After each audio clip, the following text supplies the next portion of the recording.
Everybody says that Whidbey Island is so dreamy, and it is. It really, really is. But before you pack up the U-Haul and move here, I want to talk about something that not a lot of people talk about, and that is the cost of living. There are quite a few island costs that can be little surprise line items, and we want to make sure that you are fully prepared to have the most wonderful life on Whidbey. So today we're going to talk about the major costs: utilities, transportation, food, housing, childcare, and then we'll just making sure that you kind of have a sense of things. This is early 2026. Costs can change, so keep that in mind if you're watching this way off into the future and it's more expensive. I'm Kristen Stavros with Stavros Homes. I help people move and sell their homes on Whidbey Island. And this is not a video to scare you. This is a video to help you plan smarter for living here on the island, because it really is an amazing place. Let's start with the obvious bucket number one. Since I'm in real estate, let's talk about housing. So the current medium house price is about $650. I find that most people can find a relatively comfortable, middle of the road family home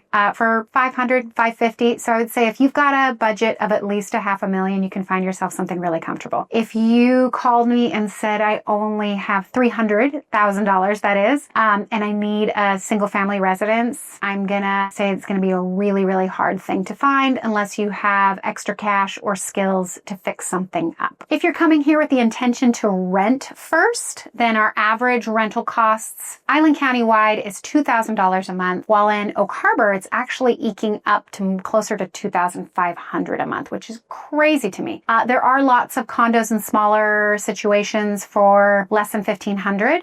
Lots, maybe not lots, but they exist. But I would say, that $2,000 a month is a solid average rental price. And renting is a good idea if you're only going to be here for a year or two, maybe with the Navy, or if you're unsure where you want to settle down. I think it's an excellent option for really getting to know the island and feeling out the different kind of microclimates, cultures, and just seeing what is going to fit you best. Things that can really change that price point is whether you have an older home or it's new construction, whether you're out in the country with some land or you're in a tight community. It also can depend on shoreline, well, septic even sometimes, but I think that the biggest thing that changes the price of homes around here is the seasonality. We have a very seasonal market. And so actually winter time is a great time to buy right now. In Q1 of 2026, we are in a buyer's market. And so it's actually not a bad time to buy at all. Prices are staying steady. They're still appreciating, but just certainly not as much as we've seen in the last 5 years. And so, yeah, that's what affects housing. The second bucket is utilities, and that's where septic, well, where you live on the island, what your house is connected to can really change the costs. Seasonality plays a huge factor, obviously, because you're heating the home in winter, and depending on whether you're on propane, electric, we have some natural gas areas, what age of the home, how well it's insulated. Like, there is so much variability. It's insane. Puget Sound Energy, which all of our homes are on, they're our electrical provider. They say online that the average home is $80 to $90 a month on Whidbey Island in Island County. And I would say that's probably truth for a really efficient home, because that averages out the summer when you're not using your utilities as much.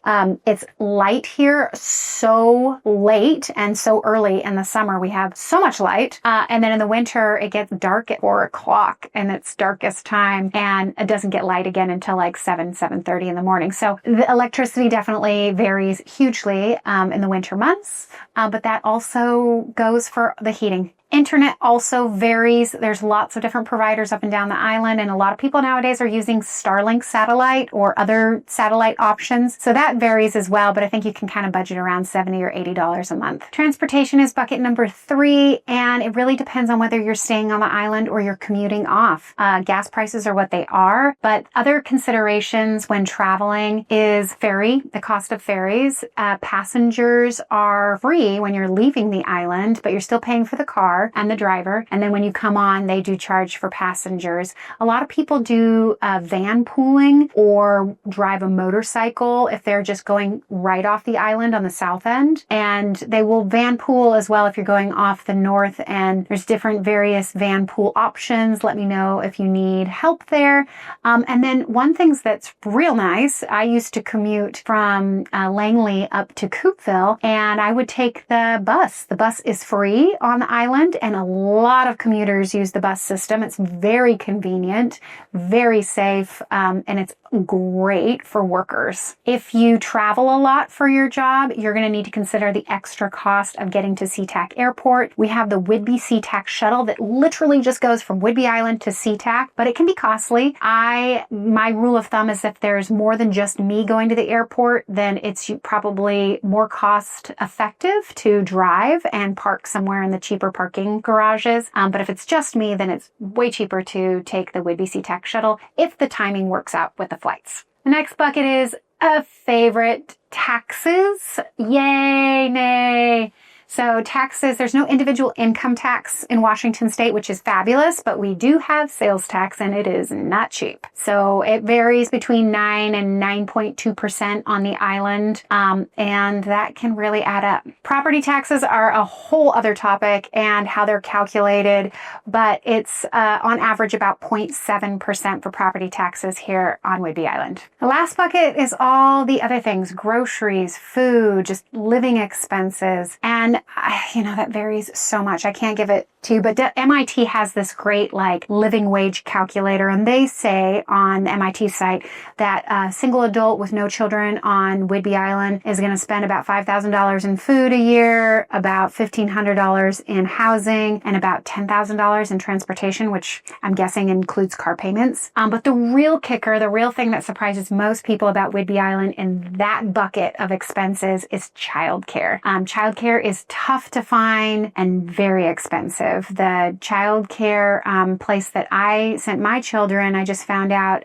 went up in price, and I think they're at almost $1,500 a month for one child full time. Other Whidbey things to note around the cost of living here is if you're on a septic system, it's going to cost you to get that thing inspected and pumped. That can be very costly, but sewer is also expensive, and it depends on how you use the septic. You're going to have to be taking care of a well, or at least paying into a well to be taken care of if you're not in the city. So that's another Whidbey special expense. And then just care of your home everywhere. But we have some really weathery areas with lots of wind, sand, and so it can get costly to maintain exterior if you're in that area. So the question is it worth it? Are the extra costs worth it? And you're talking to the wrong person, because I absolutely believe they are. It is a magical place to live, and there are lots of pros and there are lots of ways that I think you're actually saving money to be here. For one, I think I'm less stressed. It's easier for me to exercise outside, get into nature. I have community, which is proven for longevity and health purposes. And all these little things add up. I also have great connections to amazing people who can help out with different things. We have a very community-centric existence here.